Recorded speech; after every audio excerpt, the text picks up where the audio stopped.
వారు తెల్లదొరతనంపై కొదమసింహాలై పోరాడిన యోధులు, స్వాతంత్ర్య పోరాటాన్ని ముందుండి నడిపిన నాయకులు, భరతమాత దాస్య శృంఖలాలు పగులగొట్టిన స్వేచ్ఛా గీతికలు, జాతిని కదిలించి చేతన కలిగించిన జాగృత మూర్తులు, దేశ ఐక్యతా సారథులు, సమైక్యతా వారధులు, యుగ స్రష్టలు, వైతాళికులు, నవభారత నిర్మాతలు, దేశ రాజకీయ యవనికపై మెరిసిన ధృవతారలు, ధన్యజీవులు, పుణ్యమూర్తులు అయిన అలాంటి భాగ్యవిధాతలు, స్ఫూర్తిప్రదాతలు ఎందరో ఎందరెందరో. స్ఫూర్తినిచ్చే ఆ అందరు మూర్తుల రూపాలను ముమ్మూర్తుల సజీవ శిల్పాలుగా మలచి ప్రాణప్రతిష్ఠ చేస్తోన్న రూపశిల్పి అద్భుత విగ్రహాలను జాతికి అమూల్య జ్ఞాపికలుగా బహూకరిస్తోన్న కళానిధి, అపురూప జ్ఞాపికల రూపకర్త, అద్భుత కళాఖండాల ఆవిష్కర్త, భారీ విగ్రహాల సృష్టికర్త, అపర బ్రహ్మ, ఆధునిక విశ్వకర్మ, నవ్య శిల్పి రామ్ వాంజీ సుతార్.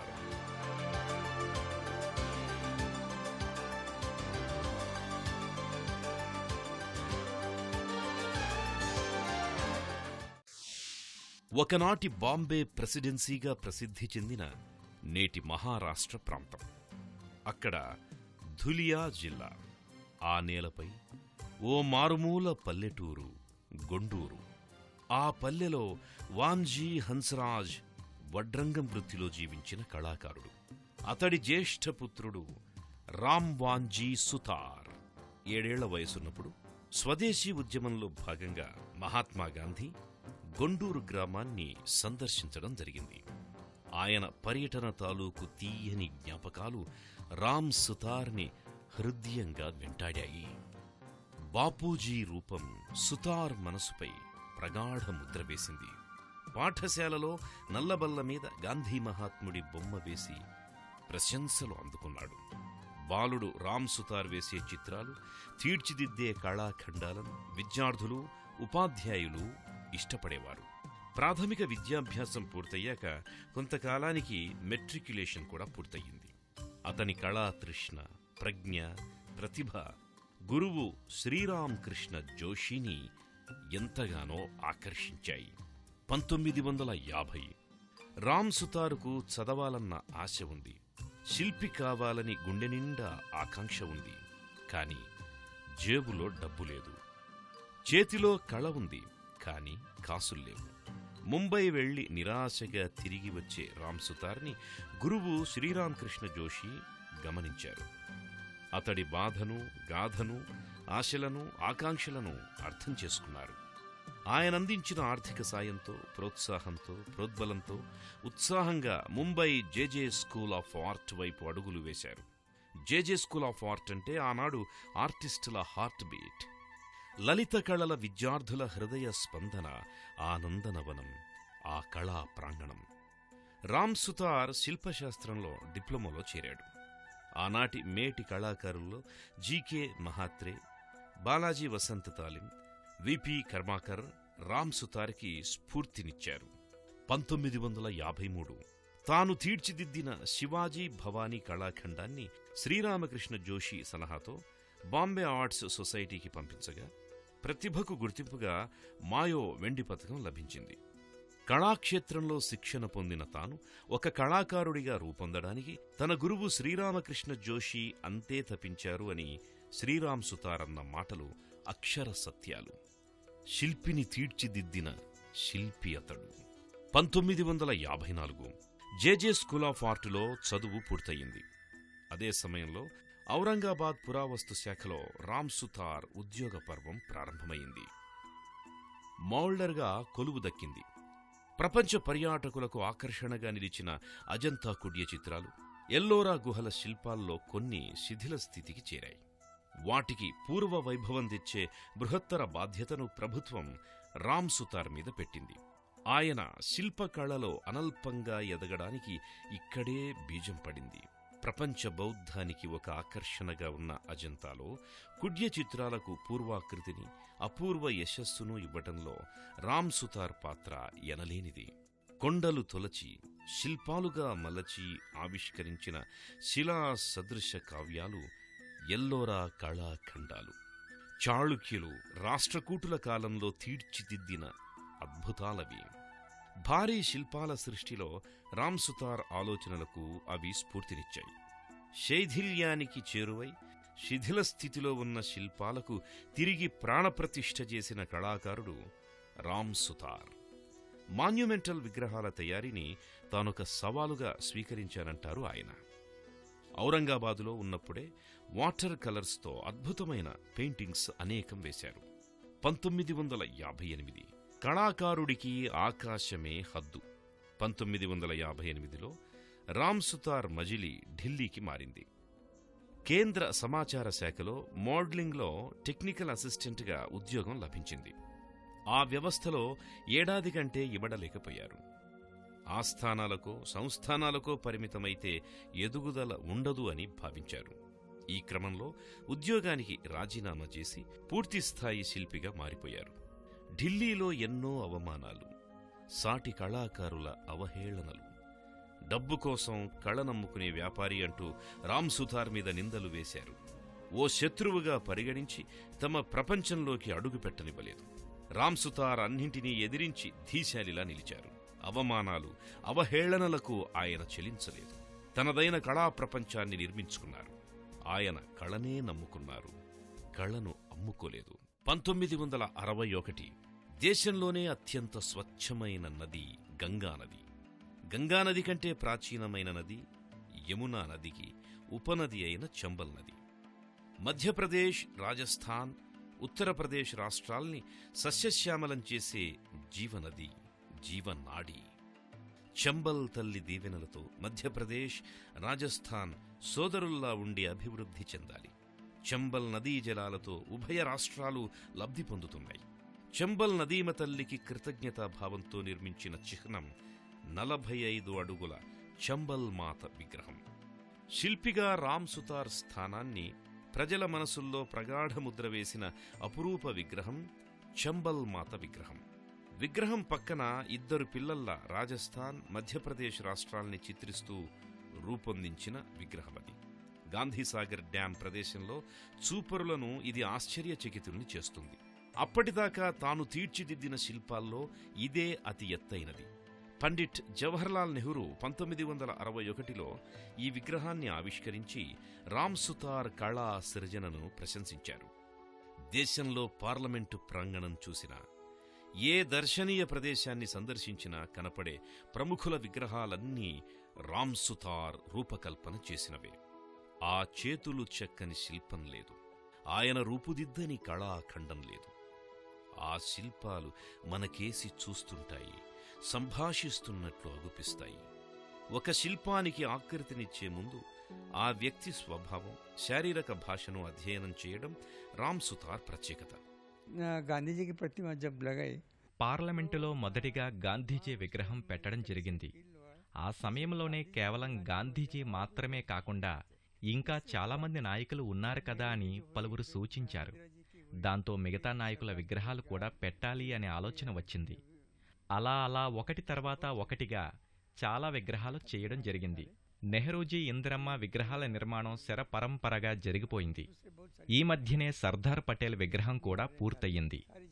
గోవింద్ వల్లభ్ పంత్, రఫీ అహ్మద్ కిద్వాయి, మౌలానా ఆజాద్ లాంటి పెద్ద పెద్ద నాయకులందరితో పాటు అక్కడ చాలా విగ్రహాలు ఏర్పాటు చేశాం. 7 దశాబ్దాలుగా తపస్సుల కళాఖండాలను ఆయన తీర్చిదిద్దుతున్నారు. రామ్ సుతార్ ఆకృతినిచ్చిన ధ్యాన గాంధీజీ విగ్రహం పార్లమెంటు ప్రాంగణంలో ఏర్పాటు చేయబడింది. ఆ శిల్పం ప్రజల నీరాజనాలందుకుంటోంది. నడచి వస్తున్న దైవంలా మహాత్ముడు, నూలుబడికే నేతగా గాంధీతాత, మౌనముద్రలో ధ్యానముద్రలో మహాత్ముడు, ఇలా అనేక రూపాల్లో జాతిపిత శిల్పాలను తయారు చేశారు. రామ్ సుతార్ తీర్చిదిద్దిన 350 మహాత్మాగాంధీ ప్రతిమల్ని America, Italy, France, Russia, Malaysia, Germany, England, Argentina, బార్బడోస్తో సహా 50 దేశాల్లో ప్రతిష్ఠించారు. ఏ విగ్రహం చెక్కినా, దానిని తీర్చిదిద్దినా ఉట్టిపడే సహజత్వం తేవడం, ముఖభావాలను సరిగ్గా ప్రతిఫలింపజేయడం రామ్ సుతార్ ప్రత్యేకత.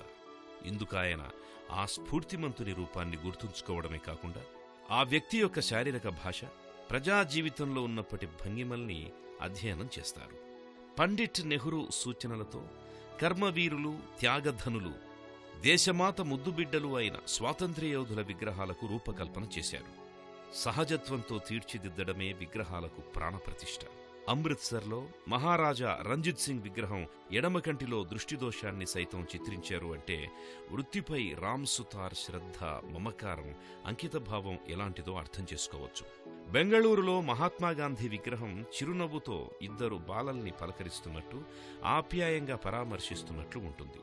బీహార్ రాజధాని పాట్నాలో 22 అడుగుల గాంధీజీ నిలువెత్తు విగ్రహం ప్రస్తావించదగింది. పూణే ఛత్రపతి శివాజీ విమానాశ్రయంలో శివాజీ విగ్రహం 40x16 అడుగుల కాంస్య విగ్రహం చూడముచ్చటగా ఉంటుంది. రామ్ సుతార్ ఆకృతిని అద్ది తీర్చిదిద్దిన శిల్పాల్లో మహాత్మాగాంధీ, బాబాసాహెబ్ అంబేద్కర్, జ్యోతిరావు పూలే, సర్దార్ వల్లభాయ్ పటేల్, గోవింద్ వల్లభ్ పంత్, రవీంద్రనాథ్ ఠాగూర్, లోక్నాయక్ జయప్రకాష్ నారాయణ ఎంతో పేరు తెచ్చాయి. తండ్రి తనయులు మంచి మిత్రులు, వృత్తి నైపుణ్యంలో దీటైన వారు. విగ్రహాల తయారీలో అతడు తండ్రికి చేదోడు వాదోడు. తొలుత అమెరికాలో స్థిరపడిన అనిల్ సుతార్ తిరిగి స్వదేశానికి వచ్చి తండ్రికి బాసటగా నిలిచాడు. 25 ఏళ్లుగా కలిసి పనిచేస్తున్నారు. సలహాలిచ్చిపుచ్చుకోవడం, మేలిమి పద్ధతులతో ముందుకెళ్లడం వారి విద్య. తండ్రి కొడుకుల కళాత్మక భాగస్వామ్యం ఎన్నో అద్భుతాలకు నాంది పలికింది.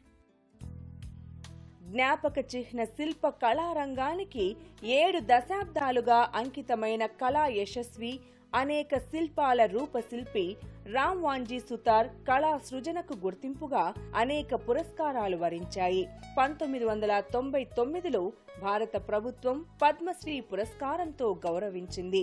2010లో ముంబై ఆర్ట్స్ సొసైటీ ఆయనకు జీవన సాఫల్య పురస్కారాన్ని ప్రదానం చేసింది. 2016లో భారత ప్రభుత్వం పద్మభూషణ్ పురస్కారంతో సత్కరించింది. 2018లో సాంస్కృతిక సామరస్యానికి చేసిన కృషిని గుర్తిస్తూ భారత ప్రభుత్వ సాంస్కృతిక శాఖ టాగోర్ సత్కారంతో గౌరవించింది. ఢిల్లీలో తొలుత సుతార్ తన కళాఖండాల్ని బుద్ధ జయంతి పార్కులో ప్రదర్శించేవారు. ఆ తరువాత నోయిడాలో ప్రస్తుత కళా ప్రాంగణాన్ని ఏర్పరుచుకున్నారు. ఫరీదాబాదులో ఏర్పాటు చేసిన ఆనందవనంలో తన ఉత్తమ కళాఖండాల్ని ప్రదర్శనకుంచారు. గాంధీజీ, అంబేద్కర్, సుభాష్ చంద్రబోస్, పండిట్ జవహర్లాల్ నెహ్రూ, మౌలానా ఆజాద్, సర్దార్ పటేల్, డాక్టర్ బాబు రాజేంద్ర ప్రసాద్ విగ్రహాల్ని పెట్టారు. రామ్ సుతార్ కళా జీవితంలో మైలురాయి, కలికితురాయి సర్దార్ పటేల్ విగ్రహ రూపకల్పన. ప్రపంచంలోనే ఎత్తైన విగ్రహ రూపకల్పన ఆయనకొక సువర్ణావకాశం. నర్మదా నదీ తీరాన సాధుబెడ్ దేశం గర్వించే మహోజ్వల ఘట్టానికి నాందీ ప్రదేశం. దేశ విభజనతో ఏర్పడిన గుండెగాయం మానలేదు. నవజాత శిశువులాంటి నవభారతదేశం. కాని జాతీయతా భావం లేని జాతి. ఓ ప్రముఖ చరిత్రకారుడన్నట్టు, India is not a nation, it's a nation in making. 560కి పైగా సంస్థానాలను ఏకతాటిపై నడిపి ఇండియన్ యూనియన్లో విలీనం చేశారు సర్దార్ వల్లభాయ్ పటేల్. 1928 నాటి బార్డోలీ సత్యాగ్రహంతో మహాత్ముని దృష్టిని ఆకర్షించిన నేత, వ్యూహాల రూపకల్పనలో అఖండుడు, అసాధ్యుడు సర్దార్ వల్లభాయ్ పటేల్. జాతిపిత ఎంత గొప్పవాడో, జాతి నిర్మాణ సారథి అంతే ప్రముఖుడు. జాతి నిర్మాణంలో దేశాన్ని దేశంగా తీర్చిదిద్దిన ఉక్కు మనిషి సర్దార్ పటేల్కి సముచిత గౌరవం లభించలేదని ప్రధాని నరేంద్ర మోడీ భావించారు. ప్రజల మనసుల్లో ఉన్నదే మోదీ చెప్పారు. 2013 అక్టోబర్ 31న అప్పటి గుజరాత్ ముఖ్యమంత్రి నరేంద్ర మోడీ పటేల్ విగ్రహ ఏర్పాటుకు శంకుస్థాపన చేశారు. పటేల్ విగ్రహ నిర్మాణానికి సర్దార్ పటేల్ ఏక్తా ట్రస్ట్ ఏర్పాటయింది. విగ్రహ రూపకల్పన బాధ్యతను భారత ప్రభుత్వం రామ్ సుతార్కి అప్పగించింది. దేశ ప్రజల గుండెల్లో కొలువైన హిమాలయాలంత సమున్నత వ్యక్తి సర్దార్ పటేల్. అలాంటి మహానాయకుడికి దేశమంతా గర్వపడే స్మృతి చిహ్నం ఉండాలి. అన్ని స్మృతి చిహ్నాల కంటే దీటుగా నిలవాలి. నిఖిల జగతి నీరాజనం పలికేలా ఉండాలి. అందులో దేశ ప్రజలందర్నీ భాగస్వాముల్ని చెయ్యాలి అని భావించారు ప్రధానమంత్రి మోదీ. జాతిని ఏకం చేసి, దేశాన్ని ఏకం చేసి, భిన్నత్వంలో ఏకత్వాన్ని ఆవిష్కరించిన సమైక్య సారథి, ఏకతా వారధి సర్దార్ వల్లభాయ్ పటేల్. జర్మనీ ఏకీకరణలో బిస్మార్క్ది ప్రముఖ పాత్ర అయితే, మన దేశ ఏకీకరణలో సర్దార్ పటేల్ పాత్ర అంతకంటే ఎక్కువే. అందుకే పటేల్ని భారతీయ బిస్మార్క్గా పిలుస్తారు. అటువంటి సర్దార్ పటేల్ విగ్రహ రూపకల్పన ఆషామాషి వ్యవహారం కాదు. దేశ ప్రజల మనోభావాలతో ముడిపడి ఉన్న అంశం. విగ్రహం ముఖరూపం, ముఖవర్చస్సు ఎలా ఉండాలి అన్న అంశాన్ని నిర్ణయించడానికి రామ్ సుతార్ ఎంతో కసరత్తు చేశారు. ఆయన్ని ప్రత్యక్షంగా చూసిన వారిని సంప్రదించారు. దేశం నలుమూలల నుంచి 2000కు పైగా ఆయన ఛాయాచిత్రాలు పరిశీలించిన మీదట తుది రూపునిచ్చారు. ప్రజాభిప్రాయం సేకరించారు. చివరికి 1929లో తీసిన సర్దార్ పటేల్ ఛాయాచిత్రాన్ని నమూనాగా స్వీకరించారు. ముందుగా 3 అడుగులు 18 అడుగుల సర్దార్ పటేల్ విగ్రహాలకు ఆకృతినిచ్చారు. తరువాత 30 అడుగులకు పెంచారు. సరిగ్గా ఆ సమయంలో ఈ విగ్రహం ప్రపంచంలోనే ఎత్తైన విగ్రహంగా ఉండాలని భారత ప్రభుత్వం గుజరాత్ ప్రభుత్వానికి సూచించింది. అందుకు సహకారం అందించింది. मोदी को भी हमारा मॉडल बहुत గుజరాత్లో తలపెట్టిన సర్దార్ పటేల్ విగ్రహానికి కూడా అప్పట్లో మా నమూనాయే ఎంపికయింది. అది ప్రధాని మోదీకి కూడా బాగా నచ్చింది. సర్దార్ ముఖం కవళికలు, కట్టు బొట్టు బాగా నచ్చాయి. జీవకళ ఉట్టిపడేలా ఉందని అందరూ అభిప్రాయపడ్డారు. एकदम लाइफ लगता है, इसीलिए सबको ये पसंद है. నర్మదా నది మధ్యలో భారీ విగ్రహాన్ని నిర్మించడం ఒక సవాల్. నిలువెత్తు విగ్రహ ఏర్పాటు మరో సవాల్. ఎత్తైన విగ్రహం రూపకల్పనకి ఎత్తుగడ వ్యూహాలెన్నో కావాలి. వింధ్య పర్వతాల మీద నుంచి వీచే బలమైన గాలులకు నిలదొక్కుకోవాలి. భూకంప ప్రమాదాన్ని తట్టుకోవాలి. చెక్కు చెదరని సర్దార్ ఉక్కు సంకల్పంలాగానే విగ్రహం ఉండాలి. అది నిలబడిన తరహాలో నిర్మించడం అంతకంటే సవాలుగా నిలిచింది. విగ్రహ రూపకల్పనకు చైనా, అమెరికా, బ్రిటన్లు సహకరించాయి. భారీ విగ్రహాలకు పోతపోసే సదుపాయం ఉండడంతో చైనాలో ప్రపంచ ప్రసిద్ధిగాంచిన టీక్యూ ఆర్ట్ ఫౌండరీలో పటేల్ విగ్రహానికి కాంస్యంతో మూసపోశారు. ముందుగా 30 అడుగుల నమూనా విగ్రహాన్ని చైనాలోని ఫౌండరీకి పంపించారు. 1875 టన్నుల బరువున్న 6500 కాంస్యపోత విభాగాలను అక్కడ్నుంచి తీసుకొచ్చారు. అదే ఫౌండరీ నుంచి వచ్చిన 200 మంది కార్మికులు నర్మదా తీరంలో విగ్రహ నిర్మాణంలో పాలుపంచుకున్నారు. యాక్రలిక్ ఇంజనీరింగ్ సాంకేతికతను జోడించారు. 4000 మంది కార్మికులు, 300 మంది ఇంజనీర్లు అహోరాత్రాలు పనిచేసి సర్దార్ పటేల్ విగ్రహాన్ని ప్రతిష్ఠించారు. విగ్రహ ప్రతిష్ఠ మాత్రమే కాదు, అది దేశ ప్రతిష్టతో ముడిపడిన అంశం. దేశ చరిత్రకే ప్రతిష్టాత్మకం, చారిత్రాత్మక ఘట్టం. 33 నెలల్లో పూర్తయిన ఈ విగ్రహానికి దాదాపు 2989 కోట్ల రూపాయలు ఖర్చయ్యాయి. గుజరాత్ ప్రభుత్వం సామాజిక బాధ్యత కింద కొన్ని కార్పొరేట్ సంస్థలు ఈ వ్యయాన్ని సంయుక్తంగా భరించాయి. నర్మదా తీరంలో సాధుబెట్లో ఏర్పాటైన విగ్రహం ఇప్పుడు సందర్శకుల్ని సంభ్రమాశ్చర్యాలకు గురిచేస్తోంది. ఇక్కడ విగ్రహం శిరస్సు భాగాన్ని చూసేందుకు గ్యాలరీ చేరడానికి మిక్కిలి వేగవంతమైన 2 లిఫ్టులు ఏర్పాటు చేశారు. వింధ్య, సాత్పూరా పర్వత శ్రేణుల సోయగాలు ఇక్కడ్నుంచి కనపడతాయి. గంటకు 180 కిలోమీటర్ల వేగంతో వీచే గాలుల్ని, రిక్టర్ స్కేలుపై 6.5 తీవ్రతతో కూడిన భూకంపాన్ని తట్టుకునేలా విగ్రహాన్ని నిర్మించారు. 2018 అక్టోబర్ 31న ప్రధాని నరేంద్ర మోదీ నర్మదా అద్భుత విగ్రహాన్ని జాతికి అంకితం చేశారు. కొండంత దేవునికి కొండంత పత్రిని ఇవ్వలేం కదా. ఇది విగ్రహారాధన కాదు, వ్యక్తి ఆరాధన అంతకంటే కాదు. ఇది సమున్నత హిమోన్నత వ్యక్తిత్వ ఆరాధన. నర్మదా నదీ ద్వీపంలో కొలువైన ఈ జ్ఞాపక చిహ్నం అద్భుతం, అనితర సాధ్యం, దేశానికే గర్వకారణం. విగ్రహ ప్రతిష్ఠ మాత్రమే కాదు, అది ఈ దేశ ప్రతిష్ఠ, దేశ ఖ్యాతిని పెంచిన సముజ్వల ఘటన. ఆ జ్ఞాపక చిహ్నం శిఖర సమానం, హిమోన్నత శిల్పం, సమున్నత కళాఖండం. భారతీయ కర్షక మిత్రుడు.